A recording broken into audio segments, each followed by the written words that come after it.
Magandang araw sa inyo. Ako po si Dr. Miguel Santos, ang inyong lingkod at doktor na nag-aalaga sa ating mga nakatatanda. Marami sa aking mga pasyente ang nagsasabi sa akin ng ganito, "Dok, bakit po tila bigla na lang nawala ang aking lakas?" Mayroong isang sandali karaniwan pagkatapos ng pananghalian kung kailan tila lahat ay bumababa. Ang iyong katawan ay parang mas bumibigat, ang iyong mga talukap mata ay bumabagsak, at kahit na ang iyong paboritong palabas sa hapon sa telebisyon ay hindi na makuha ang iyong atensyon. At sa umaga, sa halip na bumangon na puno ng enerhiya, hinihila mo ang iyong sarili mula sa kama, nagtatanong kung saan napunta ang lahat ng sigla noong iyong kabataan. Kung ito ay pamilyar sa iyo, hindi ka nag-iisa. Maraming mga tao na higit sa 16 ang nagsasabi sa akin na parang ang kanilang enerhiya ay naglaho na, at kahit gaano pa sila magpahinga, hindi na ito bumabalik tulad ng dati. Pero paano kung sabihin ko sa iyo na ang pagkapagod na ito ay hindi lamang dahil sa edad? Paano kung ito ay paraan ng iyong katawan na humihingi ng tamang uri ng pampalakas, at sa buong panahon mali ang ibinibigay mo rito? Alam ninyo, ang enerhiya sa ating mga ginintuang taon ay hindi lamang tungkol sa tulog o pahinga.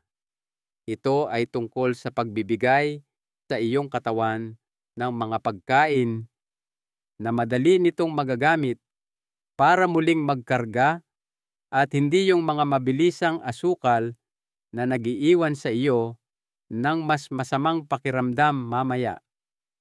Sa halip, kailangan natin ng tunay na masustansyang enerhiya na sumusuporta sa iyong mga kalamnan, sa iyong utak, at sa iyong puso sa buong araw.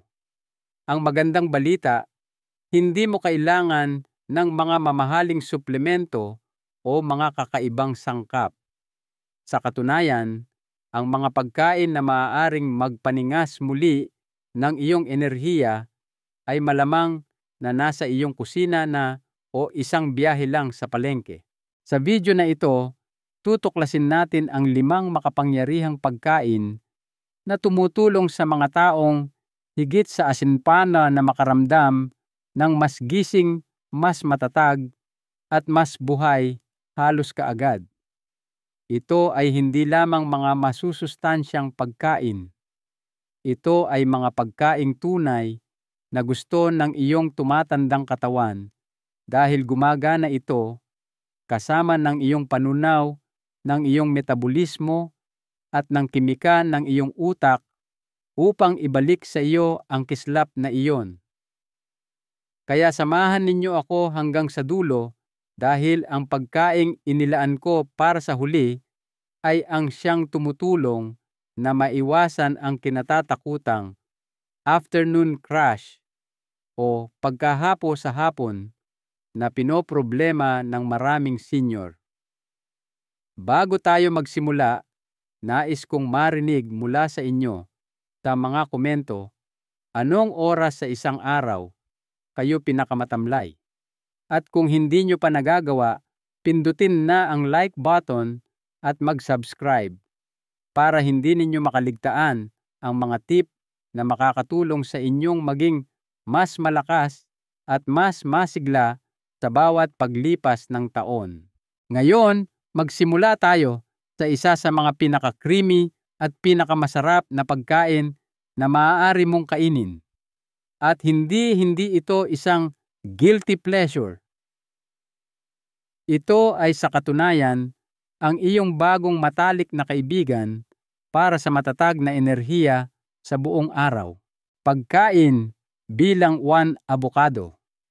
Ang pagsabi pa lang ng salita ay nagdudulot na sa isipan ng creamy at berdeng sarap nito, ngunit alam mo ba na ito ay isa sa mga pinakamakapangyarihang pagkain na nagbibigay enerhiya para sa mga taong higit sa isin pa.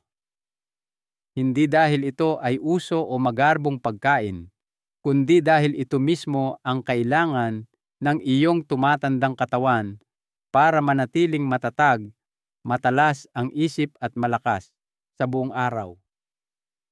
Alam ninyo, isa sa mga pinakamalaking dahilan kung bakit ang mga nakatatanda ay nakakaramdam ng pagkahapo ay hindi dahil sa kakulangan sa tulog. Ito ay dahil sa hindi matatag na blood sugar. Pagkatapos ng edad seta, hindi na namamahalaan ng iyong katawan ang glucose ng kasinggaling ng dati. Iyon ang dahilan kung bakit ang mga matatamis na merienda o puting tinapay ay maaaring magpabuti ng iyong pakiramdam sa isang saglit, ngunit pagkatapos ay mas malakas ang pagbagsak. Ang abokado ay ang sagot ng kalikasan sa pabago-bagong iyon. Mayaman ito sa malusog na monounsaturated fats, ang uri na gusto ng iyong puso, at higit sa lahat ang uri na tumutulong na pabagalin kung gaano kabilis na-absorb ng iyong katawan ang mga asukal. Pinapanatili nitong matatag ang iyong enerhiya, balanse, ang iyong kalooban, at mas malinaw ang iyong isip. Ito ay tulad ng isang mabagal na nasusunog na panggatong na nagpapanatili sa apoy na naglalagablab ng hindi biglang lumalakas at namamatay. Ngunit hindi diyan nagtatapos ang tulong ng abokado.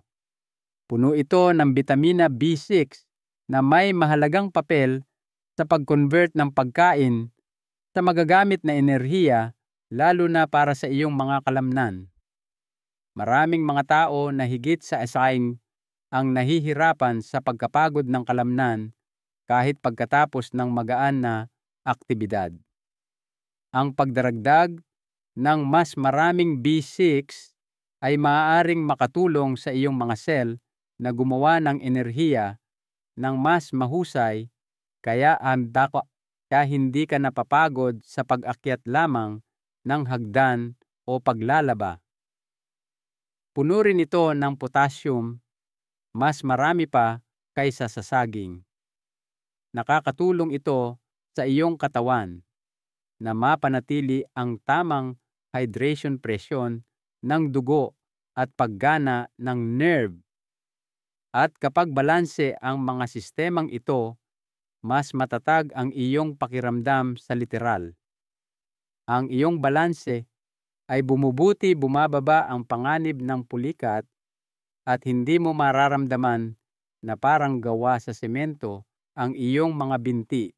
May ebidensya pa nga na ang mga taba sa abokado ay tumutulong sa iyong katawan na i-absorb ang mga fat-soluble vitamins tulad ng A, D, E at K na mahalaga para sa iyong utak, mga buto at immune system. Kaya kahit na umiinom ka ng mga suplemento o kumakain ng ibang mga gulay, ang pagsasabay nito sa abokado ay maaaring makatulong sa iyong katawan na talagang gamitin ang mga sustansyang iyon. Hayaan ninyo akong magbahagi ng isang maliit na kwento. Si Aling Elena, isang 28 taong gulang na retiradong guro na nakilala ko sa isang community center, ay laging nakakaramdam ng pagod tuwing 2:00 ng hapon. Sinabi ng kanyang doktor na wala namang anumang seryosong problema, ngunit pakiramdam pa rin niya ay ubos na ang kanyang baterya. Sinimulan niyang magdagdag ng kalahating abokado sa kanyang almusal na may tinapay o dinudurog ito sa kanyang pang-umagang smoothie. Sa loob ng 2 linggo, sinabi niya sa akin, "Hindi ko na kailangan ang pangalawang tasa ng kape. Pakiramdam ko ay matatag ako." Iyan ang tahimik na mahika ng abokado. Hindi ito nagbibigay sa iyo ng biglaang pag-angat. Nagbibigay ito ng pagiging pare-pareho. At sa ating edad, iyon mismo ang kailangan natin. Ngayon, kapag gumagana na para sa iyo ang krimi na panggatong na ito, handa ka nang magdagdag ng isang bagay na mas maliit ngunit kasing lakas din.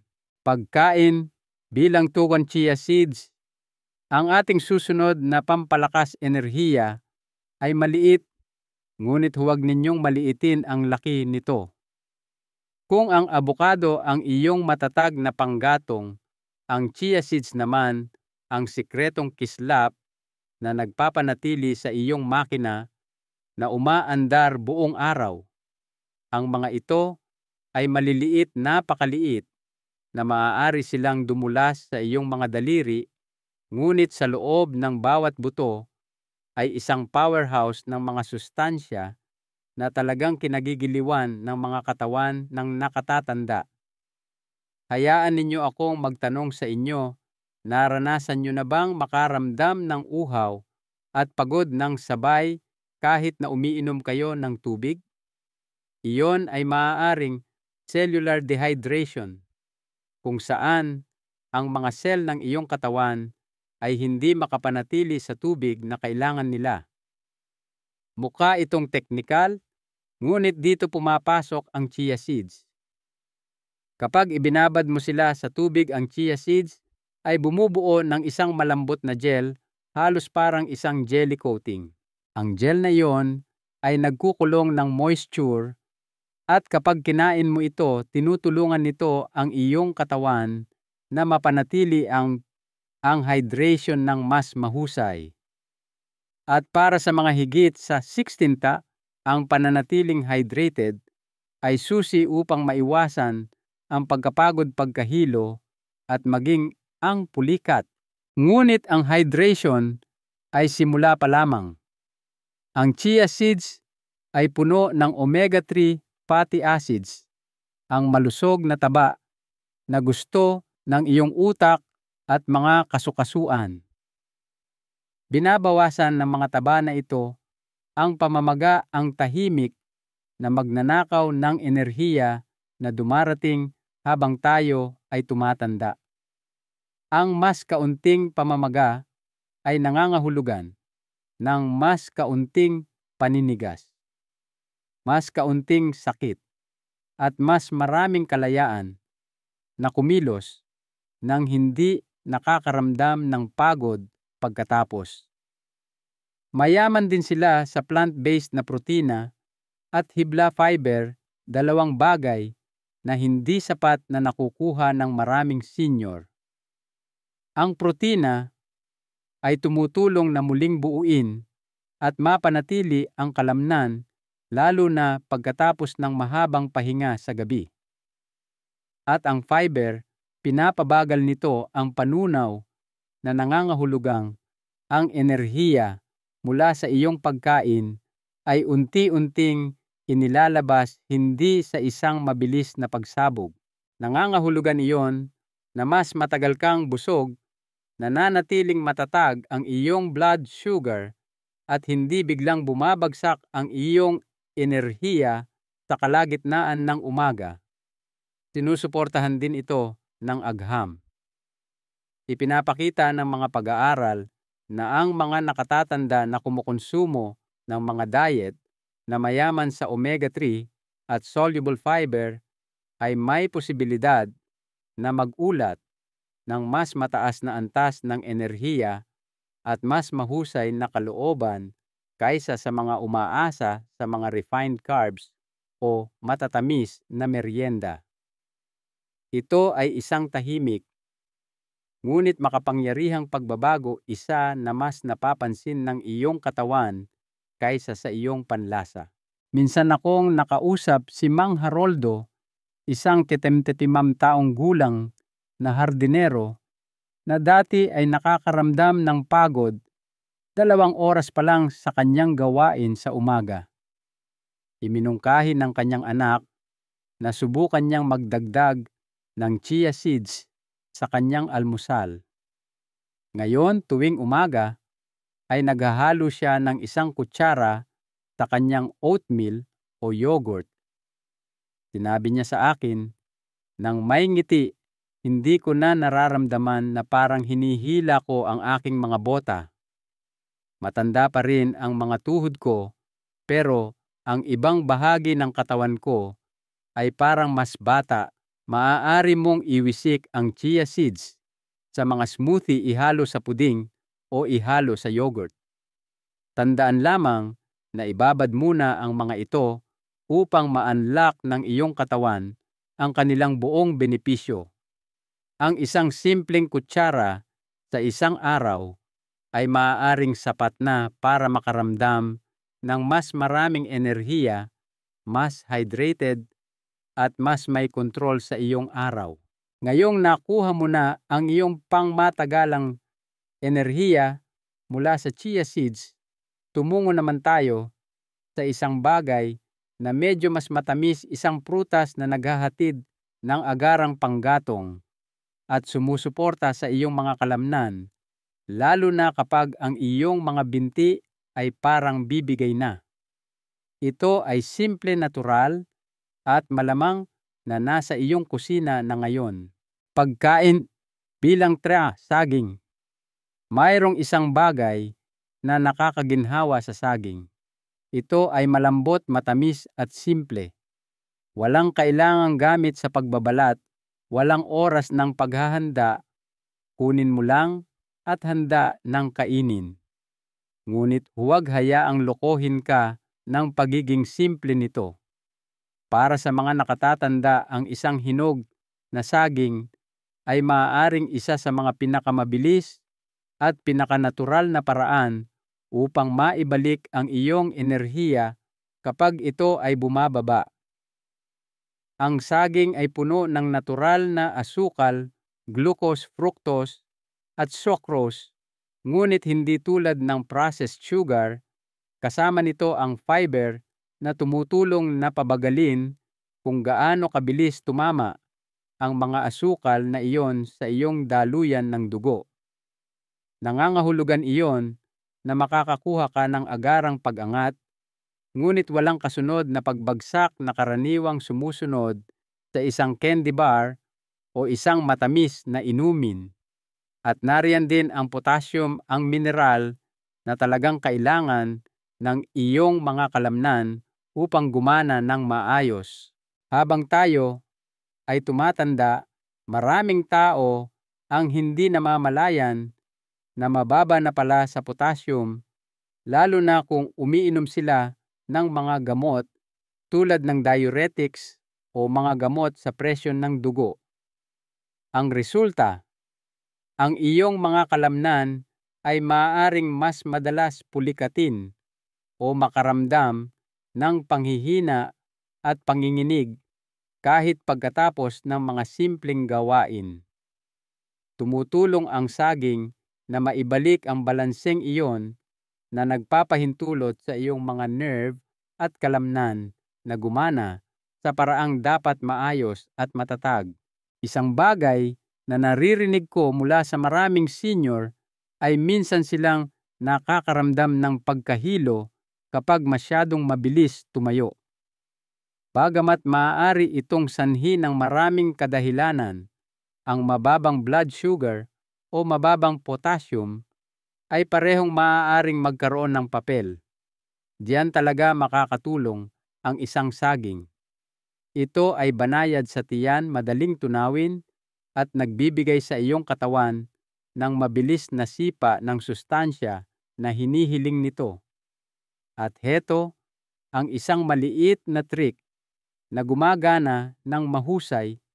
Ipares ang isang saging sa isang kutsara ng peanut butter o anumang nut butter na gusto mo. Bakit?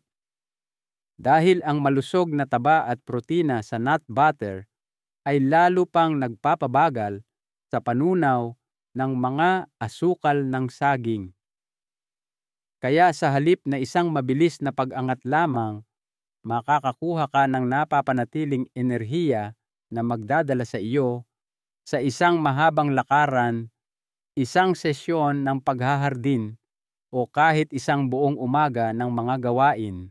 Naaalala kong nakipag-chat sa isang Ginoo na nagngangalang Mang Carlos, 70 kataong gulang, na nahihirapan sa pagkapagod sa huling bahagi ng umaga. Dati ay nilalaktawan niya ang almusal at pagkatapos ay bumabagsak bandang 10:00 ng umaga. Halos hindi na makapag-focus sa kanyang crossword puzzle. Nang magsimula siyang kumain ng kalahating saging na may peanut butter bago ang kanyang paglalakad sa umaga, napansin niya ang pagkakaiba sa loob ng ilang araw. Sabi niya, hindi ko na nararamdaman na kailangan kong umupo kada 15 na minuto. Natatapos ko na talaga ang aking paglalakad at maganda pa rin ang pakiramdam ko. At heto ang pinakamagandang bahagi, ang saging ay napakamura, magagamit sa buong taon at hindi nangangailangan ng pagpapalamig. Nangangahulugan iyon na madali silang magkaroon sa bahay at isama sa iyong routine, maging ito man ay unang bagay sa umaga o bilang isang mabilis na pampalakas sa hapon. Kaya kung ang iyong mga binti ay mabigat, ang iyong mga hakbang ay hindi matatag o biglang nawawala ang iyong enerhiya, huwag kumuha ng isa pang tasa ng tsaa o kape. Kumuha ng saging at ibigay sa iyong katawan ang tunay na panggatong na hinahanap-hanap nito. Ngayong napag-usapan na natin ang mabilis na enerhiya, tuklasin natin ang isang bagay na nagpapakain sa iyong utak at mga kalamnan sa mas malalim na paraan. Ito ay isang simpleng pagkain na madalas na hindi pinapansin, ngunit maaari nitong ganap na baguhin ang iyong mga umaga. Pagkain bilang pat-itlog, mayroong isang bagay na espesyal sa mga itlog. Sila ay simple, pamilyar, at para sa marami sa atin, nagbabalik sila ng mga alaala ng mabagal na almusal, mainit na kusina, at amoy ng isang bagay na nakakaginhawa sa kalan. Ngunit higit pa sa lahat ng iyon, ang mga itlog ay isa sa mga pinakakumpletong pagkain na nagbibigay enerhiya na maaari mong kainin lalo na pagkatapos ng edad 60. Alam ninyo, habang tayo ay tumatanda, natural na nababawasan ang ating muscle mass. Nangyayari ito ng tahimik, minsan ay hindi man lang natin napapansin hanggang sa isang araw, mas mahirap na ang isang hagdanan o hindi na natin mabuksan ang isang garapon na dati ay kayang-kaya nating pihitin. At kapag humina ang iyong mga kalamnan, kasama nitong bumababa ang iyong enerhiya. Diyan pumapasok ang mga itlog. Ang mga itlog ay puno ng dekalidad na protina, hindi lang basta protina, kundi ang uri na halos perpektong naa-absorb at nagagamit ng iyong katawan. Isang itlog lang ay naglalaman ng humigit kumulang 6 na gramo ng protina, kasama ang mga mahahalagang amino acid na tumutulong sa iyong mga kalamnan na muling magtayo at manatiling malakas. At kapag malakas ang iyong mga kalamnan, hindi ka gaanong napapagod sa mga pang-araw-araw na gawain. Ngunit hindi lamang ang iyong mga kalamnan ang nakikinabang. Ang mga itlog ay naglalaman din ng choline, isang sustansya na sumusuporta sa iyong utak. Tumutulong ang choline na panatilihing matalas ang iyong memorya, malinaw ang iyong focus, at matatag ang iyong kalooban. Ito ay lalong mahalaga pagkatapos ng 60, kung kailan maaaring magsimulang pumasok ang mga pagbabago sa memorya na may kaugnayan sa edad.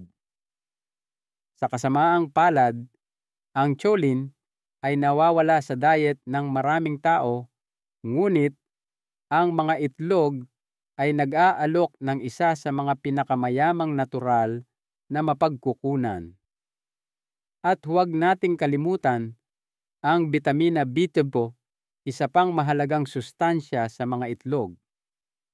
Tumutulong ang B12 sa paggawa ng enerhiya sa antas ng selular na nangangahulugang tinutulungan nito ang iyong katawan na i-convert ang pagkaing kinakain mo sa panggatong na talagang magagamit ng iyong mga cell. Maraming nakatatanda ang kulang sa B12 na maaaring humantong sa pagkapagod, brain fog, at maging sa pamamanhid sa mga kamay o paa. Ang pagdaragdag ng mga itlog sa iyong almusal ay isa sa mga pinakamadaling paraan upang suportahan ang iyong mga pangangailangan sa B12 ng natural. Mayroon ding tunay na benepisyo kung paano ka pinapanatiling busog ng mga itlog. Hindi tulad ng tinapay o cereal, hindi pinapataas ng mga itlog ang iyong blood sugar. Pinapanatili nila itong matatag na nangangahulugang hindi mo mararamdaman ang pagbagsak sa kalagitnaan ng umaga o ang gutom na gumagapang 2 oras lang pagkatapos. Hayaan ninyo akong ikwento sa inyo si Mang Ramon, isang retiradong librarian na nakilala ko minsan sa isang senior center. Sa loob ng maraming taon, nilalaktawan niya ang almusal, sinasabing nagpapabagal ito sa kanya. Ngunit pagkatapos niyang maging setemtubo, nagsimula siyang mahirapan sa mababang enerhiya at mga isyu sa balanse. Iminungkahi ng isa sa mga nutrition volunteer ng center na subukan niyang simulan ang kanyang araw sa isang nilagang itlog lamang. Nag-aalinlangan siya, ngunit sinubukan niya. Pagkatapos ng 1 linggo, sinabi niya sa akin, "Mas alerto ako. Hindi ko nararamdaman na kailangan kong umupo pagkatapos lang magwalis sa beranda. Hindi ko maipaliwanag, ngunit may kakaiba." Iyan ang tahimik na kapangyarihan ng mga itlog. Hindi ka lang nila binubusog, pinapalakas nila ang iyong araw. Scrambled nilaga o poached sila ay maraming nalalaman, abot kaya at banayad sa tiyan. Kung nilalaktawan mo ang almusal o umaasa sa tinapay at jam, maaaring oras na para imbitahan muli ang isang itlog sa iyong plato sa umaga. At ngayon, habang lumilipat tayo mula sa protina patungo sa isang bagay na mas masustansya at nagpapatatag, pag-usapan natin ang isang pagkain na kumikilos na parang isang mabagal na nasusunog na kahoy sa apoy. Hindi ka lang nito binibigyan ng enerhiya, pinapanatili nitong malakas ito hanggang sa hapon. Pagkain bilang 5 steel cut oats. Kung ang mga itlog ang kislap na nagpapaandar sa iyong makina, ang steel cut oats naman ang matatag na apoy na nagpapanatili ditong nasusunog, dahan-dahan malumanay at hindi kumukurap sa kalagitnaan ng iyong araw. Maaaring nagtataka ka kung ano ang pinagkaiba ng steel cut oats sa karaniwang oats na kinakain ng karamihan. Simple lang, hindi sila gaanong naproseso na nangangahulugang mas matagal bago sila matunaw ng iyong katawan. At iyon ay isang napakagandang bagay. Dahil kapag dahan-dahan mong tinutunaw ang pagkain, nakakakuha ka ng isang matatag na paglabas ng enerhiya. Walang biglaang pagtaas ng asukal, walang pagbagsak ng enerhiya, isang kalmado at maaasahang ritmo lamang na tumutulong sa iyong makaramdam ng mas busog ng mas matagal. Ito ay lalong mahalaga pagkatapos ng 60. Habang tayo ay tumatanda, nagiging mas sensitibo ang ating mga katawan sa mga pagbabago sa blood sugar.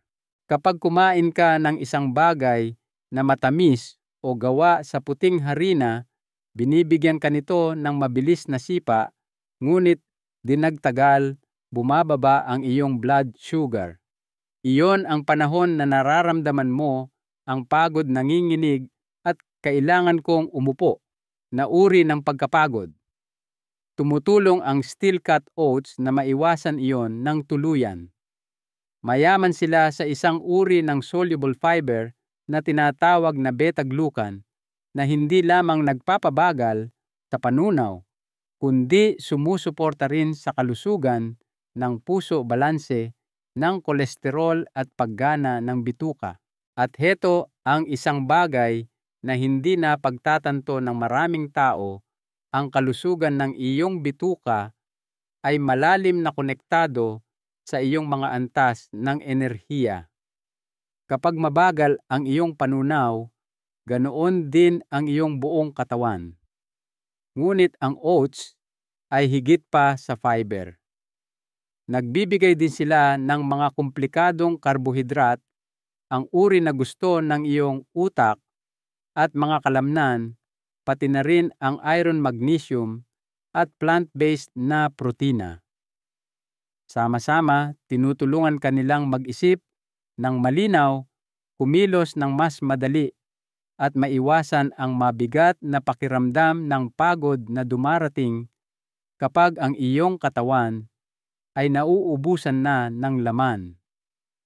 Minsan akong nakakilala ng isang babae na nagngangalang Aling Grace, isang 28 taong gulang na dating nurse, nakasisimula pa lang tumulong sa kanyang mga apo sa umaga. Sinabi niya sa akin na palagi siyang pagod pagsapit ng 10:00 ng umaga kahit na mahimbing ang tulog. Tiningnan namin ang kanyang almusal, isang pirasong tinapay at tsaa. Hindi iyan sapat, iminungkahi ko. Sinubukan niya ang isang maliit na mangkok ng steel cut oats na may ilang berry at isang dakok ng mani. Makalipas ang 2 linggo, ngumiti siya at sinabing, "Hindi ko na nararamdaman na parang hinihila ko ang aking sarili. Nakatagal pa ako sa palaruan nang hindi nangangailangan ng upuan." At heto ang kagandahan ng oats, maaari mo silang dagdagan. Magdagdag ng 1 kutsara ng chia seeds para sa hydration at omega-3s, ihalo ang ilang blueberries para sa mga antioxidant, o kahit maghiwa ng kalahating saging sa ibabaw para sa natural na tamis at potassium boost na iyon. Hindi mo kailangang kumain ng isang malaking mangkok. Kahit kalahating tasa lang na luto ay sapat na para mapanatiling maayos at matatag ang iyong enerhiya hanggang sa tanghalian. At ang pinakamagandang bahagi, maaari mo silang lutuin ng maaga. Gumawa ng isang batch para sa linggo at bawat umaga ay nagiging mas madali, mas mainit at mas masustansya. Tulad ng isang tahimik na ritual na nagsasabi sa iyong katawan, sisimulan natin ang araw na ito ng malakas. Ngayong natuklasan na natin ang 5 pagkaing ito na nagpapalakas ng enerhiya, tapusin natin ang mga bagay-bagay ng may mainit na pag-iisip at isang paalala na ang pakiramdam na buhay, malakas at matatag pagkatapos ng asita ay hindi lamang posible, ito ay abot kamay. Isang mahalagang aral at paanyaya. Kaya ngayon alam na ninyo ang enerhiya pagkatapos ng tiktina ay hindi tungkol sa paggawa ng mas marami. Ito ay tungkol sa pagbibigay sa iyong katawan ng kung ano talaga ang kailangan nito sa pinakamalumanay at pinakamabait na paraan.